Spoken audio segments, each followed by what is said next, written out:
I think that that constant stress and the bombardment of information all the time that's coming, there is a low level insult, if you want to call it that, to the brain all the time.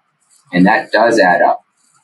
And then it could just be one acute thing, whether that be a very emotional situation in life or a trauma or an illness or something, and that's all it takes to tip it over the edge. Or it could be someone who's been okay, but they have a big insult, and that then, really quickly tips over the edge.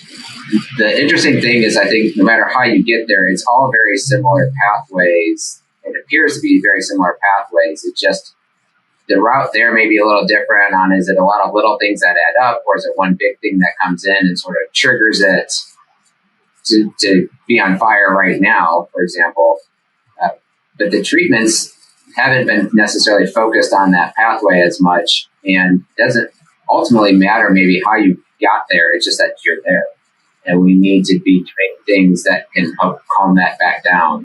People understand sort of physical therapy as a recovery pathway, right?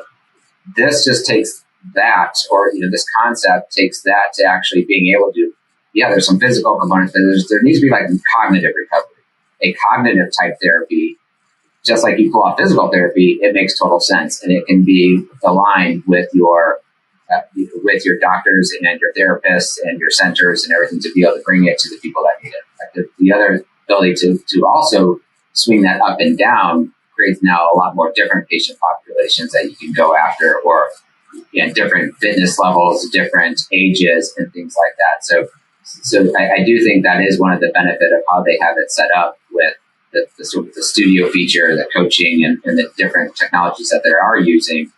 You can get a wide range of different people in there to do that. The fact that they are prioritizing, putting this product together in an accessible way, very thoughtful about what they're actually targeting with it and why they're targeting that, but then also evaluating those things and taking that extra step. I think that just lends a lot of credence into what they're about, wanting to be involved with them because they're willing to do that investigation. And the reason that we connected was because of their interest in the mechanism. They're not going after this just as a product. They're trying to understand, they're trying to make this very science-based. They want to study the science. And that's pretty, coming from the clinician, physician, scientist side, that is really refreshing. Doing this may actually help your ability to have more reserve in your brain. Those deficits, as Reza was saying, they're not supposed to happen, right? And so if you can do something to put yourself in a better situation to handle that, because as you get older, you already are sort of primed for something bad to happen. It doesn't take as much. So doing something to shift that backwards, to say, I'm going to take some time to do something that focuses on this, so that way I'm better prepared.